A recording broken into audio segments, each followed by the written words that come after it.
Ya, hari ini rapat menyelesaikan parung panjang dengan dua solusi. Solusi pertama adalah Selamat sore sahabat Warta Kota. Saat ini saya berada di Hotel Alana Sentul, Kecamatan Babakan Madang, Kabupaten Bogor, Jawa Barat. Di hotel ini baru saja selesai rapat koordinasi antara Gubernur Jawa Barat terpilih Deddy Mulyadi dengan Bupati dan Wakil Bupati Bogor terpilih Rudi Susmanto dan Jarwade atau Ade Ruhandi, membahas masalah jalan rusak dan juga jalan khusus tambang di Parung Panjang, Cigudeg dan Rumpin, Kabupaten Bogor. Pertemuan ini dihadiri oleh Kapolres Bogor, AKBP Rio Wahyu Anggoro dan juga sejumlah stakeholder terkait.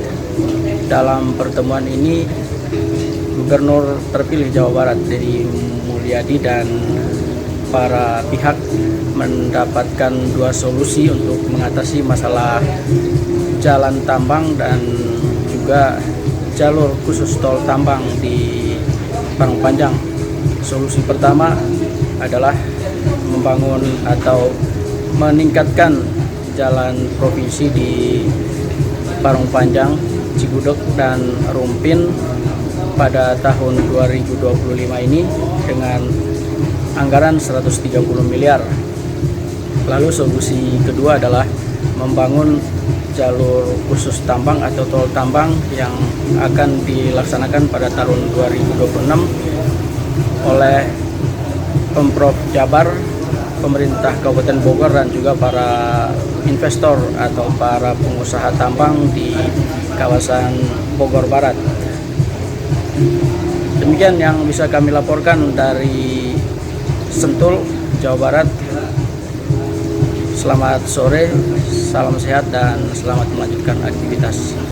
ya hari ini rapat menyelesaikan parung panjang dengan dua solusi. Solusi pertama adalah jalan provinsi dibangun oleh pemerintah provinsi tahun ini, ya kan? Kemudian jalan tambang, apakah itu tol tambang atau jalan tambang khusus untuk penambang, mobil tambang, itu dibangun tahun depan dengan proses kita tempuh, baik proses investasi pemerintah provinsi melalui jalan tol dan pemerintah kabupaten maupun nanti investasi dari para pengusaha tambang itu sendiri. Tetapi itu akan tetap berjalan prosesnya. Kemudian khusus di internal provinsi, dulu ada BUMD yang sudah mendapat alokasi 70 miliar ya.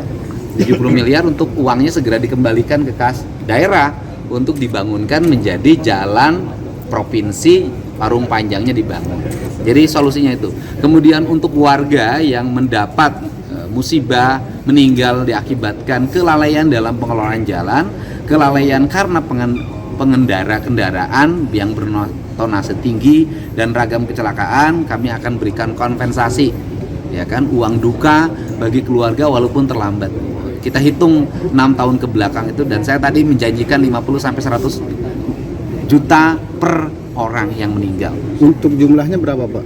Jumlah orang yang 194. 194. 6 tahun terakhir, Pak ya? 6 tahun terakhir. Itu. Pak, untuk jalan provinsi kira-kira anggarannya berapa yang tahun ini? Iya, 130 miliar. Itu yang tahun depan ya? Tahun ini. Tahun ini Nggak ada tahun depan. Tahun depan tuh jalan tambang. Tahun ini jalan provinsi. Pak, ada target nggak jalan tambang ini kapan selesai dibangun? Tahun depan Tahun dibangun. depan ya? Udah pasti Dibangun. Pak, ya? Ya. Dibangun selama berapa lama, Pak? Ya, setahun cukup. Setahun cukup ya? Ya. Pembebasan lahan Ya, kerjasama kan tadi sudah bertemu dengan Bupati Tangerang. Ya, kalau dengan Provinsi Banten kerjasama itu aja, penanganan pengaturan alus lalinnya, Berarti jam operasional. jam operasionalnya. Kalau pembangunannya kerjasama dengan Pemda Kabupaten Ada Bogor. perubahan nggak, Pak, jam operasionalnya? Nanti Pak Kapolres yang berikan penjelasan. Pak, kalau pembebasan lahan gimana, Pak? Untuk Pembebasan lahan itu kewenangan khusus untuk pihak ketiga, yaitu para pengusaha tambangnya. Jadi pengusaha tambang menyiapkan tanah, pemerintah provinsi membangun jalan. Pak, ikut kepala daerah nggak, Pak? Ya ikut Pak, masa kan selama ini kan jalur panjang ini sering banyak truk yang melanggar, dan karena itu nggak ada sinkronisasi enggak, jadi tindakannya gubernur tindakannya saya sudah memberikan tadi bukan instruksi ya, saran. Pokoknya pengusaha-pengusaha yang truk-truknya melanggar cabut izinnya. cabut izin sanksinya itu Pak ya. Sabut izinnya, udah nggak usah tambang sampai-sampai. ilegal nggak Pak? Oh, saya mah biasa lari, biasa push up, biasa sit up, jadi nggak ada persiapan. Terkait yang tambang ilegal itu Pak. Ya, terus biasa baca buku dan biasa mendengarkan orang menyampaikan paparan. Ada mungkin penindakan apa tambang ilegal? Cabut izinnya. Enggak, kalau tambang itu tutup. Tutup Ini ya? Pak Kapolres. Sudah ada Pak datanya Kapolres belum, tambang Pak? ilegal, tanyain tutup. Sudah Ada berapa datanya banyak Pak belum? Pak Kapolres yang tahu. Siapa Pak, silakan Pak. Silakan Pak Kapolres. Siap.